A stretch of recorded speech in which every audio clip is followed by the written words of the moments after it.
And I think Amy Bluno's joining us. Nathan, do you know? I do not. She said she was going to try to come. Okay. That, I'll go with that.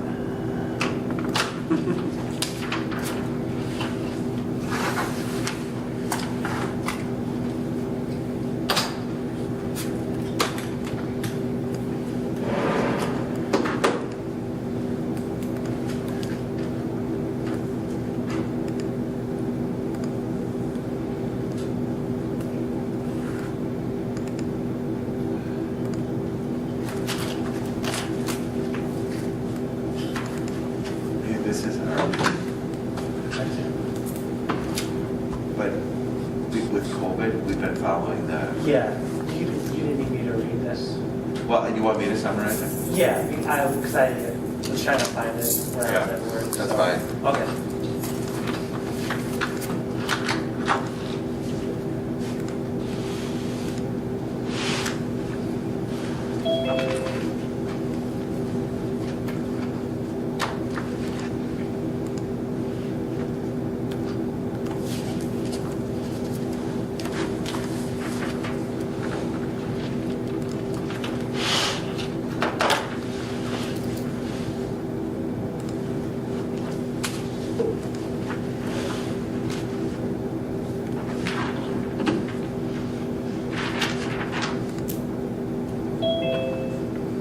I think we're set. Got one more minute here. The official start time. Yeah. Are we expecting anybody to come? No. No. This is everybody. Oh, Yeah. okay. And then I guess. We've got Lynn online. Brian's online, so for their reports. Okay. I don't see Amy Bluno yet for CW say report, but. Okay. Jesse, when you're ready, just give me a thumbs up and then I'll just. We're good. Okay. All right, I'm gonna call this meeting to order. I get a roll call from Pat, please. Brian Giese, Cody Brbilski, Present. David Schmidt, Present. Brian Mahan here, and I am here. All right, those that are able, please stand for the pledge of allegiance. Pledge allegiance to the flag of the United States of America and to the republic for which it stands, one nation, under God, indivisible, with liberty and justice for all. All right, and we have tonight's virtue card reading. I think Pat has that for us. I do, and it is generosity. Generosity. Generosity is giving and sharing. You share freely, not with the idea of receiving something in return. You find ways to give others happiness and give just for the joy of giving. Generosity is one of the best ways to show love and friendship. You're practicing generosity when you are thoughtful of the needs of others, notice when someone needs help, give freely without expectation of reward, give fully without holding back, are willing to make sacrifices for others, use wisdom about sharing treasured belongings. Affirmation: I am generous. I look for opportunities to give and to share. I take time to be thoughtful. I give freely, fully, and joyfully. Thank you, Pat. I'm going to head now into the Board of Education guidelines. With an open mind, we will establish an atmosphere that allows expression of all views, even when views are not in line, with all members being respectful of time. We will work collaboratively with the district administrator by having open and honest conversations around district priorities. We will work collaboratively with all stakeholders to monitor key indicators so that equitable teaching and learning results in high achievement. We will work toward building a trusting environment where both students and staff can reach their full potential and celebrate successes in academics, the arts, and athletics. At this time, I am just going to be looking for some public comments. I know we have a few people that are viewing online, so if anyone is interested in having anything tonight. Public comments. During the public comment period of the agenda, the board welcomes comments from any district resident, not a member of the board, on any item not on the agenda. Please know that the pursuant to state law, the board cannot engage in conversation with you but may ask questions. The board may refer the item to staff, a standing committee, or a future agenda for discussion and action. Each person wishing to speak will have up to 3 minutes to speak. Speakers are asked to provide their name, address, and topic for discussion. So as stating, do we have anyone with any public comments tonight?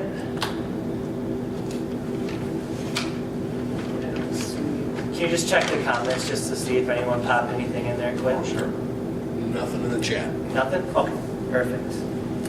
All right, moving on from public comments, we're going to showcase our schools and student learning. With R3, we have a CWSA update. We have, I can't see if she logged in. Amy Fluno? Yeah. No. No?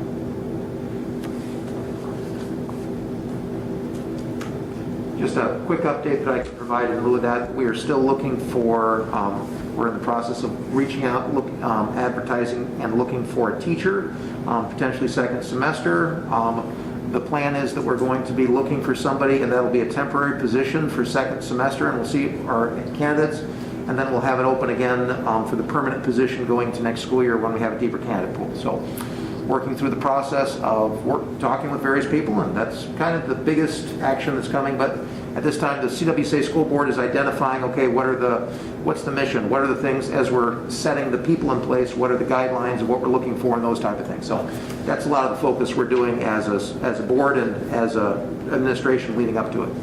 And then, I don't know if you mentioned, but what grade are you guys looking for? Well, CWSA is grades 6, 7, and 8. Okay, So it's multi-grade. Okay, well, Project-based learning. Yeah. okay. Staff. Yep. It's a CWSA, for those listening, is a charter school that we have. It's embedded at Alexander Middle School, but they're their own school. They focus on project-based learning, multidisciplinary. They're learning a number of things, and they're grades 6 through 8. Thank you for that. So All right. what are we doing in the meantime?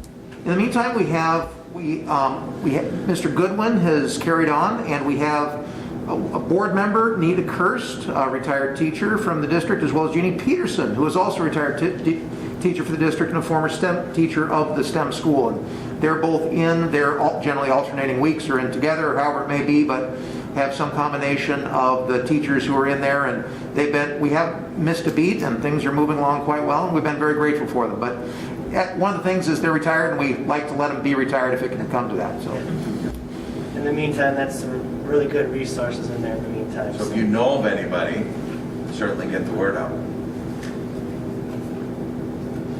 All right, thank you for that update. We're going to move on to overarching results, 2020 to 2021. Yeah, and last month we showcased bridges at Humke, and this month we're going to showcase bridges at AMS. And before I have Nathan introduce what they're going to share, the overarching results policy R1 states that Nekoosa School District develops students who excel academically, act responsibly, display good character and citizenship, and reason and solve problems rationally. We focus on preparing our students with the skills they will need in today's global community. So with that, Mr. Black?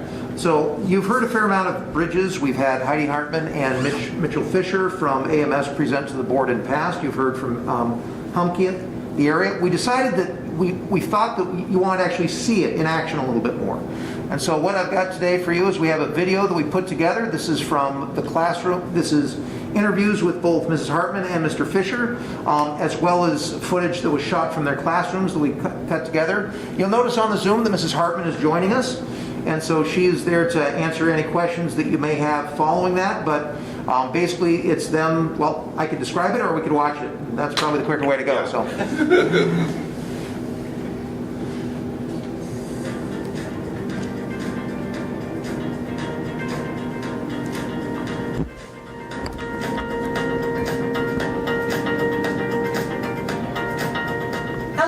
Heidi Hartman, and I'm the 4th grade teacher over at Alexander Middle School, and we've been using Bridges for full implementation last year and this year.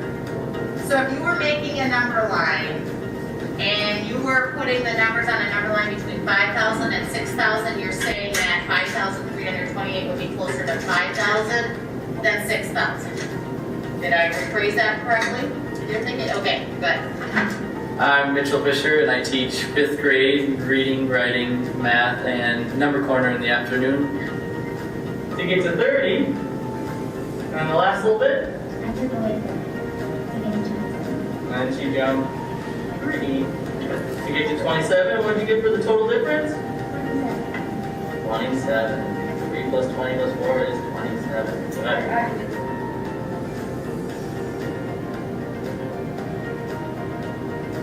One of the things that we've really been working on is working on getting the kids to use their math language when they're talking, using math terms, being able to talk to each other about their thinking in math and sharing how they're solving problems and why they chose to solve them that way. Okay, so you did rounding, right? Yep. Why'd you round it the way you did?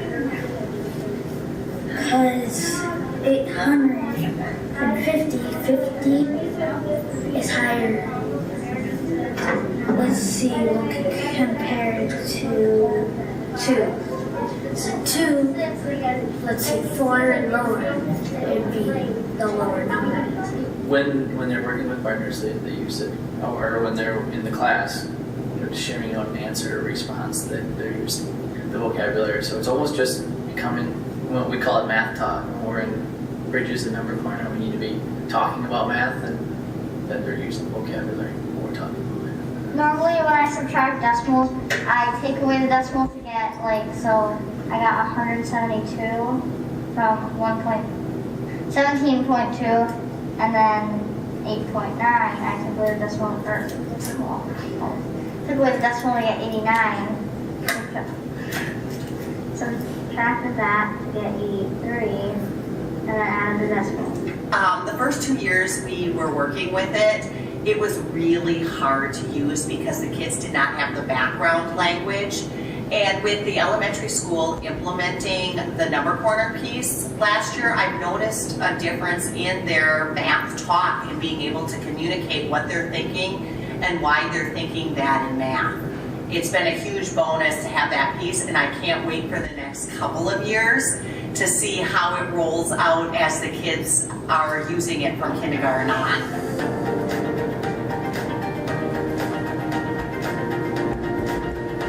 What I like most about the Bridges curriculum that we're adopting this year is that it really drives the students to try and find multiple ways to solve each problem. Through the problem strings or the workplace games, the students are really discovering different strategies to go through.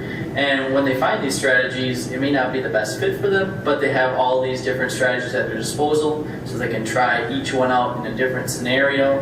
It may be a game, may it be a discussion, partner work, group work, or a problem string. They can try all these out, figure out which strategy works best for them so that they can be more successful and use that in the future.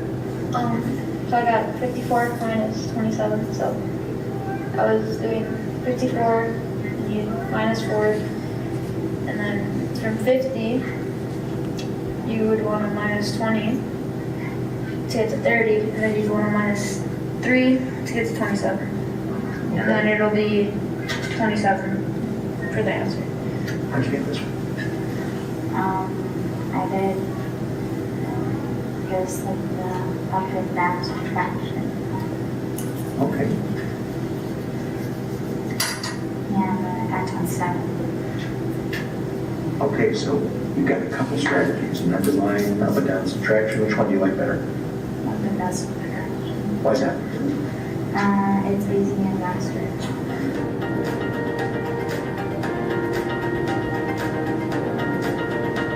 Some of the things that they're struggling with is Bridges is huge on partner work, huge on sharing, and huge on doing things together in groups. And we can't quite do that because of all of our COVID restrictions this year, so we do the best we can, and sometimes it gets a little bit louder in this classroom because they're shouting across from several feet away versus working right next to each other. In the past, they would have, be working off of one sheet, and now they're separate sheets. So in fact, there's a lot of bonuses with that too, because they really have to be engaged in their own stuff and share, because they can't always see what the other person is doing. So they have to share their part. So I'm taking a negative and turning it positive here. I would say the biggest challenge is, like I say that, you know, it is rigorous and challenging, but for us having a full quarter off, I don't want to say off, but at home, there are some gaps. So trying to bring the students back up has been a challenge, but I think the most benefit and reward is the variety, group mentality, working with others, and then I would say too that it just forces them to use vocabulary. Vocabulary is really ingrained in the curriculum, and it forces the students to use that, and then the more that they use it, then it just becomes part of their everyday conversation. I just normally use stat math, kind of. All I do is I kind of just hold the numbers to the side on that, like the points after it, the decimal after it, the number after the decimal. I take that and hold it off to the side. Then I minus just what I have to get my answer.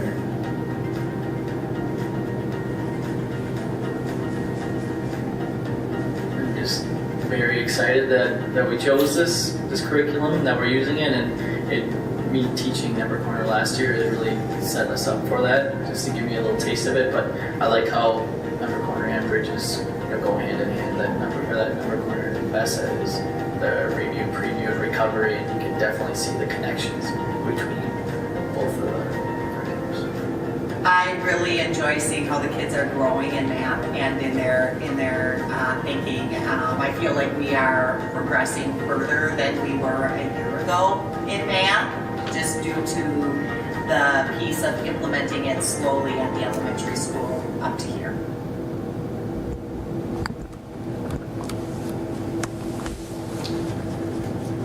All right, so that's edited down. I could have gone for another 20 minutes, but I figured that's probably enough to process right there. But, you know, just a lot of things that you probably noticed that a lot came to talking. I wanted to put a lot of bits of students talking about it because, believe it or not, talking about math is not a normal, well, I won't say normal, it's not a familiar process for students until they do it.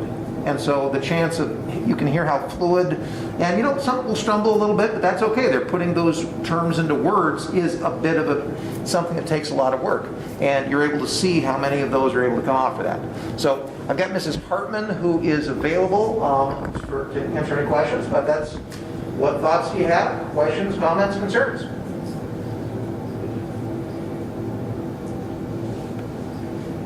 I enjoyed the video, and I can also see how COVID would be a little bit of an issue, but hopefully once things get past that, I'm sure everything will go a lot smoother. But I think, you know, ultimately, like I was talking about last month, I think Bridges is a great thing that you guys implemented for the students. So, and like I think he was a new teacher who was on there. What was his first name? Mr. Fisher? Yeah, Mr. Fisher. Yeah, Well, new. He's been 4 years counts as new, I guess. But so his second year, he's starting to say that things are going a lot smoother. which right, is second good year to in the see. program. Yep.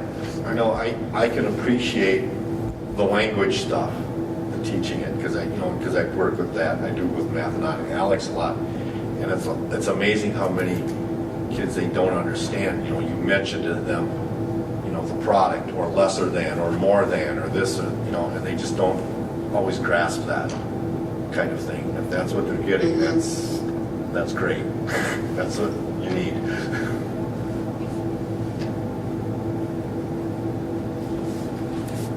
Any questions for Heidi?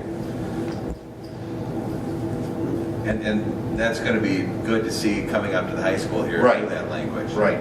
You know, Heidi's excited to see it Yeah. next year even more. But, You know, it'll build. It will build for sure. Yeah. Heidi emphasized the aspect of that this takes time, this takes multiple years to get that, build those skills, and she's starting to reap the rewards of that early. One of the aspects of it is, you've heard much about CPM math, which is done in grades 6 through 12, is that Bridges is used very often recommended as the lead-in program to that, because students need to learn to talk in teams about math. They need to learn to make sense of that. And much of the work happens there, but one of the areas that if they start doing that, if that's just how you do math, and you learn to verbalize that, they're set up for success much more at those later levels. Right. And so we've been seeing great success already from test scores, engagement, those things happening in grades 6 through 12. We expect more now that we're setting them up better for success by having more skills coming to the table as they continue learning that way. Well, thank you for sharing. That was good. Okay. Thank you, Heidi. Thank you, Heidi. Thank you guys.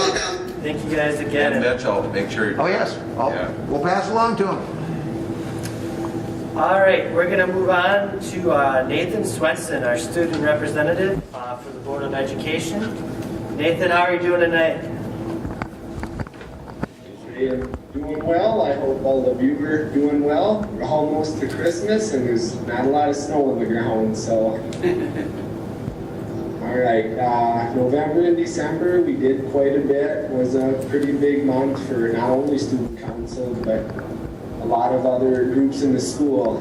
But in terms of student council, before Thanksgiving and a little bit after, we went around and surveyed the entire student body by advisory, and it was about second semester and how scheduling will look. So second semester, we already know we're in cohorts, but the question was, second semester, we asked students, you have two options with schedule flexibility.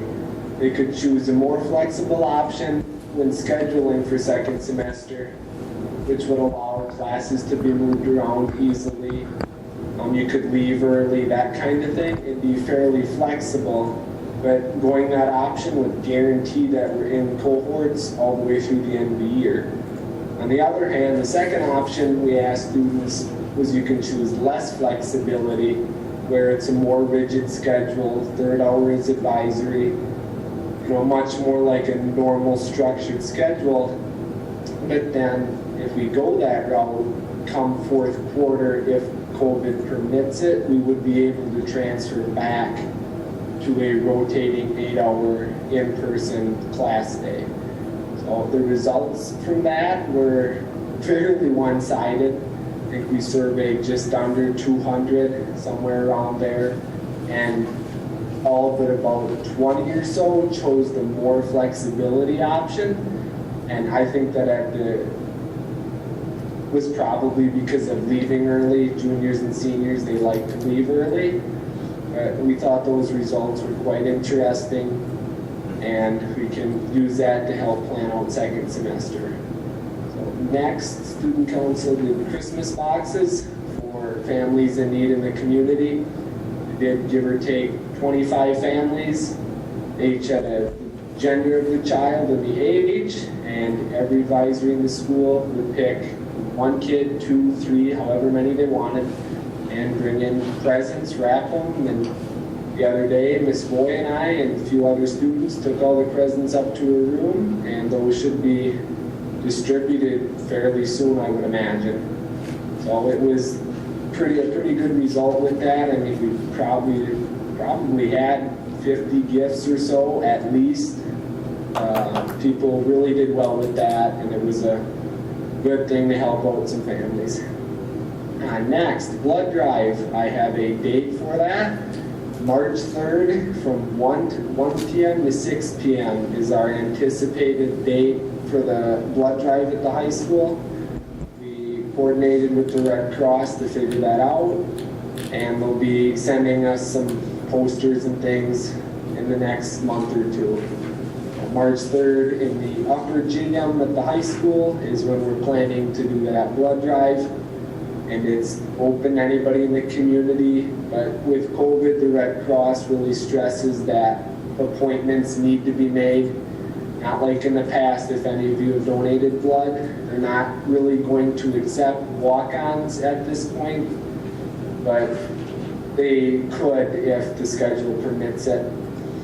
And that's all for student council, but National Honor Society was bell ringing for the Salvation Army. Some of you may have saw various students doing that at the PIG. They've been doing that all month now, and it was just students. You have to go ring bells there to collect money for the Salvation Army. So we're doing that. And then finally, National Honor Society and Link Crew are coordinating a food drive school-wide, about now until the end of the year. Started like a week ago. We turned into a little bit of a competition, but just doing a food drive to collect food, and then we'll be donating that to the food pantry. And last thing, National Honor Society is once again doing chili for charity. I've never been a part of that, but from what I hear, it'll still be somewhat similar to how it has run in the past. They will be making bowls, glazing them with Miss Tempest in the next week or two, I believe. And then when they decide to run it, it will be order the bowls online through some platform. And I believe they're going to do a drive up to the school kind of thing where you can pick up your chili and be on your way. So that's all I have for you tonight. If you have any questions about anything. I'm just really happy to hear that students in the district are doing a lot to help give back during the holiday season. So it makes, as a board member and being in the district and community, it's good to hear. Makes you proud that everyone's giving back and helping out, especially during tough times this year. So thank you for being a part of that. And thank you to all the students and teachers and those in our community giving back this year. I do believe those gifts are going out Thursday and Friday, Nathan. Thursday and Friday, yeah. Thursday and Friday, I'm pretty sure. Last week, Friday, and I would imagine they were going to get them all Yeah, it's all organized and ready to go. All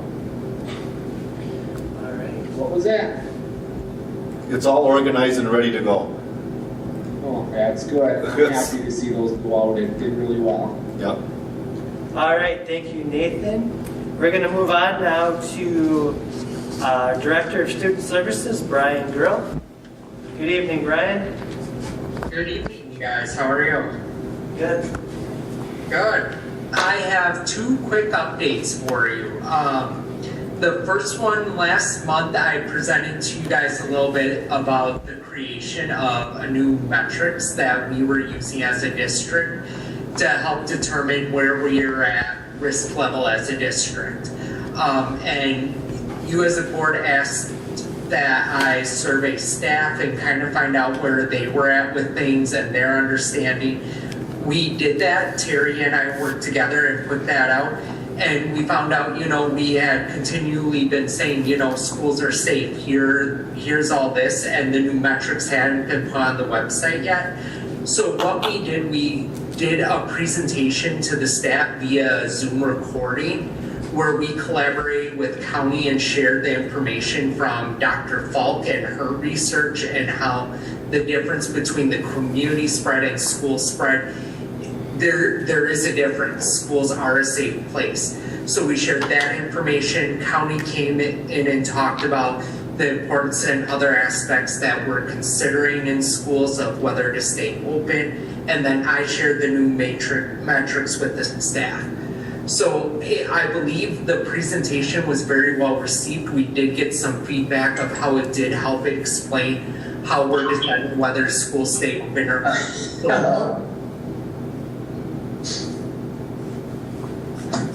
So we just wanted to make sure that we follow up with you and let you know the outcome of that. Do you have any questions about the new metrics or our Zooming? Because I believe the recording was shared with you as board members as well. You said most of the staff was on board, and I'm happy to hear that the new matrix was a little bit more, pleasing to the eye and making things more convenient and realistic for the staff. So I just wanted to thank you for, helping in the board and the county helping to put that together. So Have you heard that from staff members? yeah, I've been getting feedback saying that it's a lot more pleasant than what it previously was. So I wanted to commend you and the county on the work that you guys helped put that together. So Awesome. Any other questions about that follow-up before I go to a different topic real quick? So, and I think the board had a chance to look at all the survey data, and staffing has been doing I mean, I should be quiet about it, but we've had much better luck with staffing and less COVID numbers, so.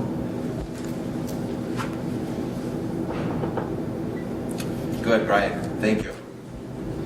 The other thing I wanted to go over with you tonight, the Student Services Department, so made up of our school psychologists, school counselors, our new school social worker, and then Paul Leaper as our school community outreach coordinator. We have been working this year to implement a universal mental health screener to help the schools, because we know we've had EduClimber and you guys have seen data in the past and how that's very reactive. It's getting recorded after the behavior is being displayed in the schools. So we had done some research and we went with the BEST screener, it's called, and it was created by a director slash school psychologist in Marathon County, where teachers screen their students to see, are they displaying tendencies of internalizing behavior, externalizing behavior, or what's called general, which is a mix of internal and external behavior. And these last 2 weeks, we've been implementing the screener where teachers are going through and answering 26 questions about a student. And right now they answer just based on their homeroom or advisory class. And after answering these 26 questions, the teachers are getting feedback of, yep, okay, a kid might be internalizing or externalizing, or they're doing well. But the other part too is not only are they getting a score, but they're getting resources to say, here's a strategy you could try with this student to be successful, to give them information of, here are some proactive things that we can be doing rather than waiting till things creep up and become bigger. So this is a tool that we're going to be using as well to help notice, hey, how's a kid doing throughout their success in school? So it's not, hey, we're waiting, like I said, we're going from a waiting game to being like, we're monitoring students and their mental health. So similar to academic screeners, we're monitoring reading and math. Now we have a way to monitor mental health as well. So that way it's not becoming something that we're just always in this game of waiting for a behavior or a big event to occur and then we respond. We're watching it over multiple years. So we were able to roll that out, and that's been a year and a half in the making. So I want to thank our school counselors and school psychologists for helping in the training and implementation. And I want to thank the teachers for taking the time to build this out, because they had to answer 26 questions on anywhere between 13 and 25 students, depending on how many were in their advisory. But our next steps are to then go around and meet with grade level teams and work with principals to say, how can you notice trends in the school? How can you notice trends in a grade? And what are things you can do whole group, and what are things you can do individually? But it was exciting to see it, roll out for the first time. Do you guys have any questions about the BEST and our mental health screening approach? I think it's a good position to add. I know that you guys are kind of seeking for one, but I think it's a good idea, especially with mental wellness and dealing with that. It's getting bigger these days, so I'm happy to hear that we're searching for an extra resource and help on that.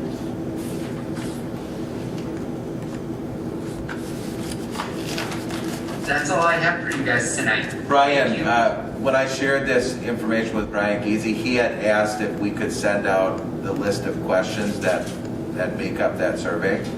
So if we could just remember to do that, that'd be great. So the board can see the questions. Okay. Thank you, Brian. All right, next we're going to head on over to our business manager, Lynn Knight. Good evening, Lynn. Hello, how are you? Good, how are you? Good. So I don't have a lot. This is my slow time for a business manager. We're just kind of cleaning up 2019-20. We're working in 2021, and we're starting to plan for 21-22. So this is the time where we're working in 3 years. At your desk, hopefully you have that, is the 2019-20 audit report that I wanted to give you in advance for you to go over and have an opportunity to email me any questions that you have. But I will be coming back to the board in January to ask for approval to accept the report. So that's really all I have. And that approval will be for our next board meeting then? Yes, Okay. that's correct. Okay.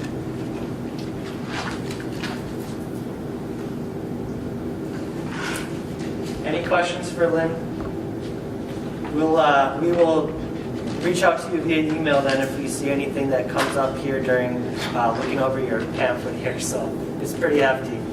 Yeah. Thank you. Thank you, Lynn. All right. We are now going to head into our policy governance, R2 academic performance. I'm going to move that on over to Terry. He's going to read the description for us here. All right, since we've developed policy governance, we've been working on R2, and last year we had, I think, 3 years worth of data that we were looking at that we were getting from the report card. Last year we did not do the state assessment, so minus that state assessment, what I did is I asked each of the principals to look at the data that they have in their buildings, their SLOs, their goals that they're working on for the year. And then each building is just going to share what they're doing at their building level. Now remember, Diane and I were talking today, we've got 20% of our kids learning at home. So remember, our teachers are working with those students at home and our students in our schools.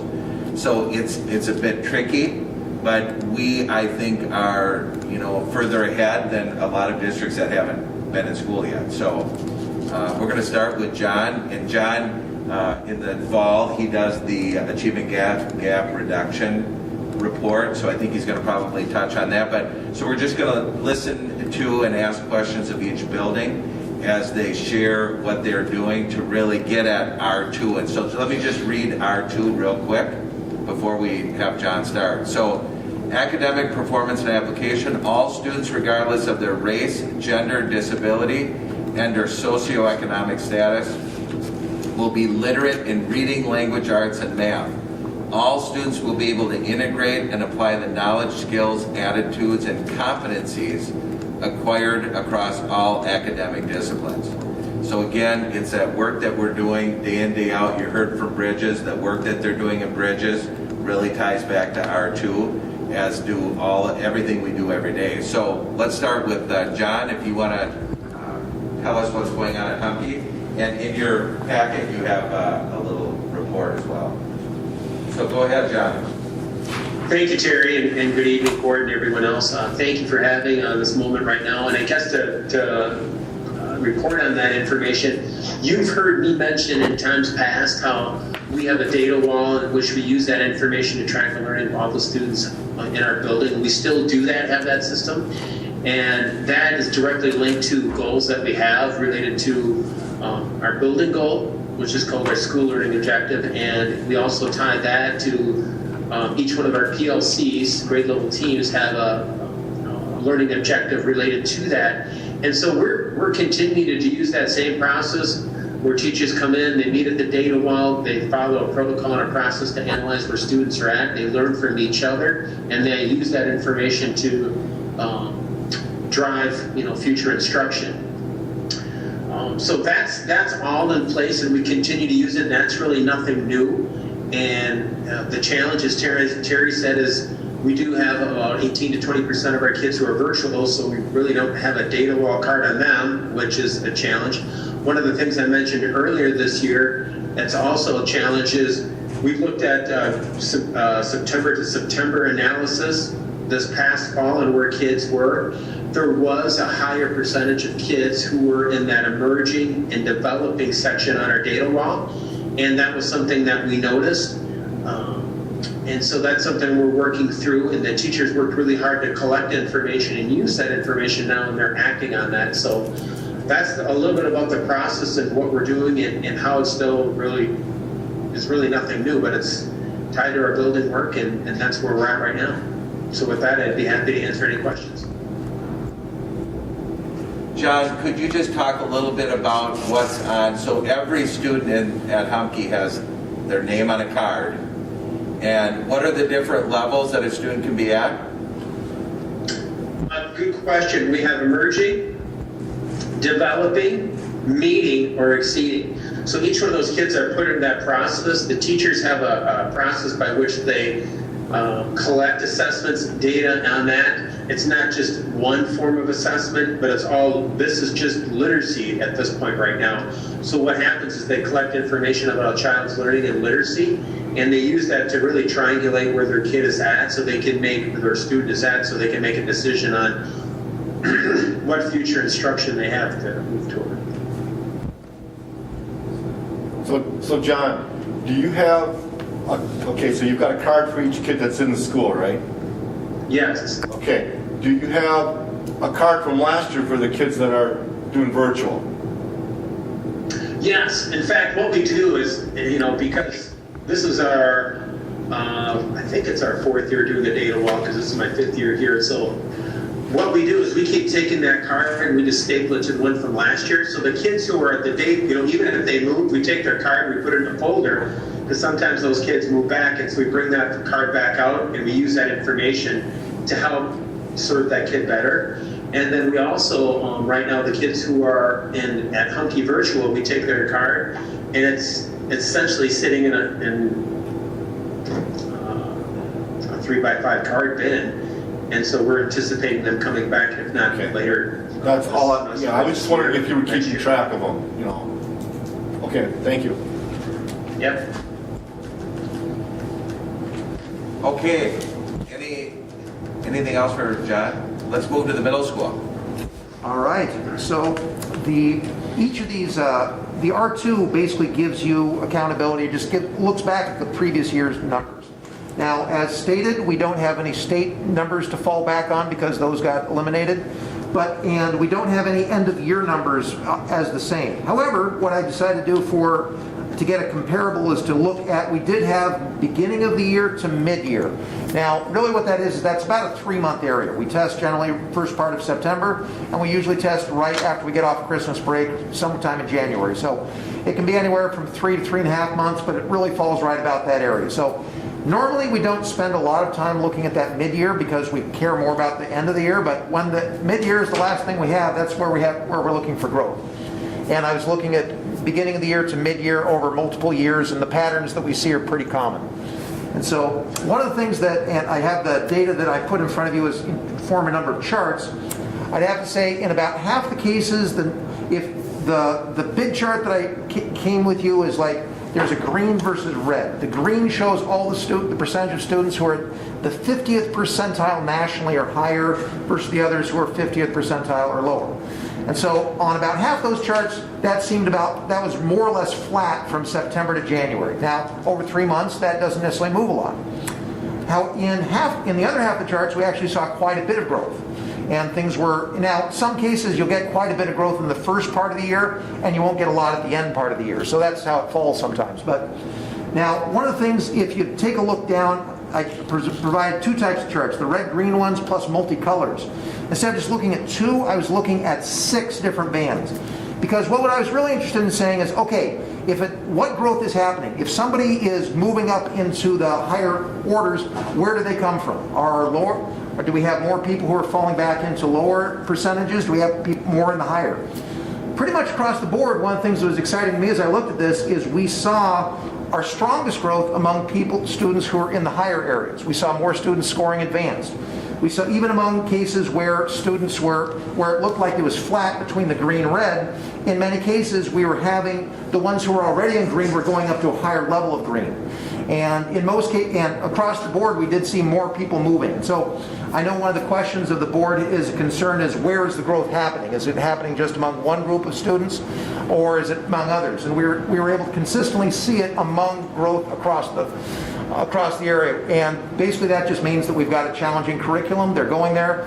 Again, I hesitate to send, because mid-year numbers, that's only 3 years. We can't draw full conclusions, but once what you got, I would have anticipated had we been able to take the thing is, I'm really sad that we didn't get to do a state report card last year. Now, the reason why is we were a grand total of 0.4 percentage points away from going into the exceeds expectations as Alexander Middle School. And that's area that we haven't really been in before, and we were that close, and I'm still mad we missed it. And I was expecting to be able to go into that this year, and I'm a little even more mad because I'm looking at this saying we probably would have hit it. But just that's base, and so we don't have. The nice thing is that this is the same data that we would have. One thing we have at the middle school that the other ones don't have is we have everybody taking the same test in grades 4, 6, 7, 8, and we have 5. Everybody in the school is taking the same test over thing. We're a lot more familiar with it, and we have that consistency. And so, as a result, we have fairly confidence that things are moving and they're going in good, solid directions. And speaking of tests, it is on this year as of right now. So it's a question that we've been throwing around, and we just found out just recently that it's still on. They're still debating it, with half the kids learning at home and half the kids learning at school. How are we going to do that? And that's going to be something we'll have to sort through. We would, but I'll be honest. If they bring it on and we do a state test and compare to other districts, the fact that we have so many of our students who are in school so many days per week bodes very well. And I'd be interested. I'd like our chances where we'd stack up. I think it would be, again, as Mr. Sprain mentioned, the numbers that we looked at this September as opposed to the previous September are a bit lower. Every year you have what's known as a summer slide, where some things, people just haven't been in organized instruction for several years. And now the talk is of a COVID slide in addition to that. And so there, Mr. Fisher mentioned in the video, there's some gaps that came in, and we're working furiously to get those. And so, however, this year we're looking at the growth. Where do people go from where, no matter where we had, how far can we bring them? Every year that's our main question, but that's especially what we're leaning in on this year. Well, there's no doubt in my mind that you'll get past that 24%. So thank you for. Let's bring it. All right. Well, let's hear from the high school. Mr. Johnson. Sure. Hello, everyone. And so at the high school, so last year we were actually shifting to the ACT Aspire Interim is what we did move to, and where we are now. And so we had the first administration, we did have winter, and then this fall we've administered both the ACT Aspire Interim and then also the pre-ACT. And the junior year is when the students take the ACT as the statewide exam. And we did, like I said, we've administered and we've done our fall, we've gotten our pre-ACT results, we're building towards the ACT. And so we continue to make progress on that. I will say, of course, at the high school, we always have it's kind of a double. We have both the assessments, and then we also have students working towards credits and building those credits up towards graduation. And one of the areas that's of a concern to me right now is, especially with our remote learners, we are seeing a lot of failing grades. Now, often you do see failing grades at this time of the quarter, and students get those grades up to passing before the end of the quarter, so that they do end up getting the credits for the semester. But that certainly is an area of concern for me, is the number of failing grades that we're seeing right now. And then also, and really building to what Brian had talked about earlier with the BEST, but the mental health. The mental health of our students is struggling. We've got a number of students, we've had a wide range of just mental health concerns that we're seeing at the high school. And certainly, when you look at Maslow's hierarchy, if those more basic needs aren't met first, you're never going to get to the higher level things. And so that's an area of concern. One of the things that we have now implemented, implementing at the high school, is what's called gaggle therapy. And that will be it's actually a teletherapy service that we'll be offering to students through our counseling office. And so we just did the implementation meeting of that on Monday as one of those areas. And it sounds kind of odd to talk about it with R2, but it really does come down to that, until we meet those more basic needs, it's going to be tough for us to get to those higher level things in academics. And if your mental health is not in a good place, your concern for academics is going to be pretty minimal. So we continue to work, we continue to push ahead, and hopefully when the report cards come back, we can stay in that exceeds expectations area. That's certainly a goal. part of ours is the graduation rate part. There are a lot of concerns I have, a lot of concerns for where we're at right now, and the challenges that we're facing, that our students are facing, and our teachers and staff are facing, and that we're facing as a society, with everything related to the pandemic and a whole monopoly of other things. Keith Cody, would you say that the failing grades wouldn't be as profound if it wasn't for the mishap of COVID and like the online learning and things? It wouldn't be as profound to previous years, probably, right? Yeah, the failing grades are much higher this year, and a large percentage is our students doing remote learning. Yeah. Some of that is related to, it is much harder to get yourself motivated to do your schoolwork when you're at home, right? And there are 1,000 other things that can distract you, and possibly no person at home with you to say, okay, it's time to get to work now. Mm-hmm. So that certainly plays a role in what we're looking at for failing grades. Thank you. One of the things that I think about, Keith, and maybe you can talk about this, I know Brian has been successful, and probably all of the schools have been, in those instances where kids are not being successful at home, really trying to convince them to come back because of the safety of our schools and we're not spreading COVID in our schools. We've been able to share that information and convince parents to have their kids come back. So I don't know, it'd be nice if somebody could speak to that, at one of the schools. I know, Brian, you've sent out letters. Yeah. So we've done a lot of work around working with families, and we're going to be starting another round of it. We have the most flexible system for students being able to go in and out because of the structure that we have set up at the high school. And so while we have certainly had students, and we've talked with families, and I've had a number of conversations with families where, I'm honest in saying this isn't working.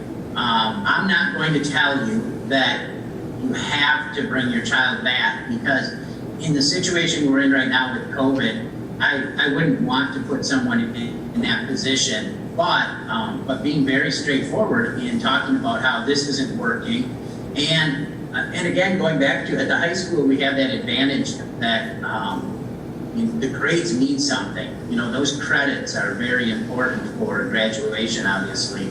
And so we have had a number of students who have come back into the building, and then we've also had a number of students who have chosen to go remote because as cases have been rising throughout the state this fall, we certainly have had some families who decided to, batten down the hatches, if you will, and go to remote.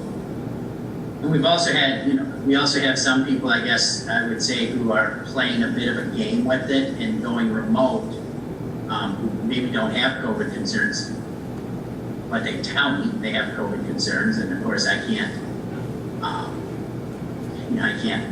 wrestle them to the ground and say, no, you don't. So that's a challenge too. But we have had some students we've had a number of students who have come back, into the building, brick and mortar. But it's just a slow, steady process of conversation after conversation after conversation. Nathan, has that been true for the middle school as well? I'd say, again, we're dealing with a number of, I think it's come to a head more at the high school as things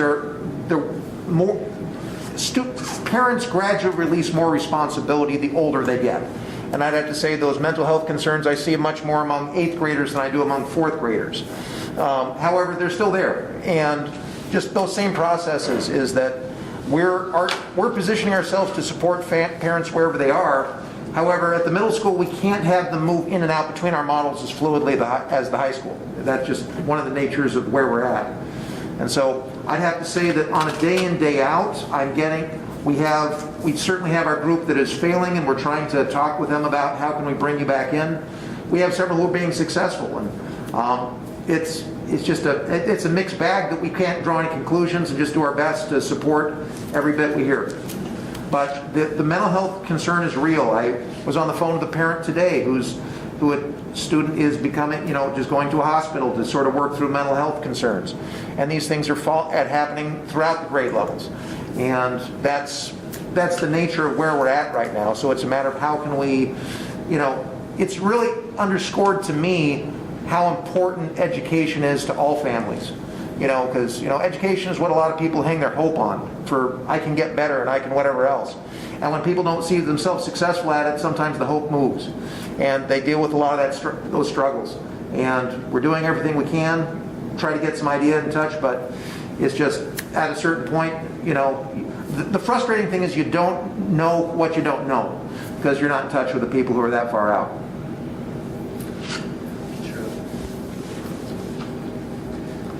So that gives you a taste of where we are, and that certainly directly impacts R2, right? Yeah. So Brian, I don't know, Brian, John, did you have anything to add? Yeah, I was just going to say that trend, as Keith alluded to, we have an element of that at Hunky, very small though, as Nathan alluded to. It's much less prevalent in terms of having unengaged virtual people. That element is there. It is much smaller, I believe, compared to the upper grades. And I just want to acknowledge that, and then also just acknowledge the work that, Tara Jeske has been doing to support Stacy, who's been supported by Stacy Russell. And she has a really good system to help support families. And in terms of engagement, she is helping them be very engaged with that work. So that is, I would say, a very good success, and I just want to acknowledge her work. Thank you. All right. Any other board comments? I will then be looking for a motion to approve R2 academic performance. Second. The first and a second. All in favor, please say aye. Aye. Motion carried. Thank you. We're going to head into some other board work here. We're just going to review of emergency plan by Brian Grill. Yep, every year in December I bring this forward. It only has to be board approved every 3 years, so you'll approve it next year. Okay. But there has been very minimal changes this year. Due to COVID, a lot of our emergency drills would remain the same. So the only updates that you would notice is changes because we've had changing in staff. So some of the phone contact information for cell phone, office numbers, all that have been updated so that way we have everything in place. The only thing we're looking forward to in changing the emergency action plan, some of the outdoor facility use with the new sports complex being built. We'll have to review those and update those when that comes to you next December. But right now, no major changes. That's the only thing. So tonight it's just informational, but just know next year you will have to approve, and there will be a few more major changes as we do the construction. Okay. All right. Thank you, Brian. We're going to head into the consent agenda. We have some new employments. Clay Lankor, the JV basketball coach. And I don't know if I'm going to pronounce the last name right. Shirley Pressure, the new Humpkey custodian. Pat, would you mind reading the donations for me? Donations, $250 from Port Edwards Knights of Columbus for the Coats for Kids program. Several backpacks and composition notebooks, as well as 2 new bikes for the AMS Angel Tree program from the family of Arlene Dampier. Backpack for kids, $65 from Bethlehem Women in Missions. $200 from Thomas and Carol Wright. $200 from Matthew and Julia Wright. $100 United Church of Christ. And $50 from Boyd and Barb Campbell. Awesome. Thank you, Pat, and thank you very much to our donations and donors this month. Greatly appreciated, especially during the holiday season. We're going to roll into future agenda items. January 14th is our regular board workshop working on OE11 and GP9. And then we will have a closed session brought back into BSR 5E, monitoring the district administrator's performance, and then administrative team contract renewals. January 19th will be our regular board meeting, looking over the 2021 to 2022 district calendar, approval there, our financial audit, open enrollment, space availability, and educational options. Any questions with our next workshop or board meeting? All right. Wait, can you approve the board agenda? I didn't have a line there for that. Oh, the consent agenda, yeah. Oh, I move to approve the consent agenda. I second I it. don't know if I have that one. Yeah. Okay. All right, so I have a motion to move, to approve the consent agenda items. All in favor? Aye. Approved, thank you. Okay. And then I am calling for a motion to adjourn. I move to adjourn. Second. I have a first and a second, all in favor? Aye. Thank you very much for those attending tonight and online. Have a happy and healthy new year. Merry Christmas to you guys. Merry Christmas. Merry Christmas.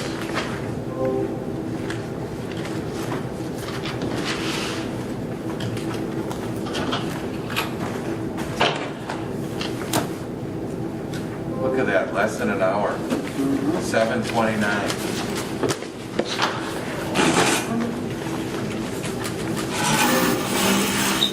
Then where was that? I don't think I did. Oh, I was confused, I'm sorry.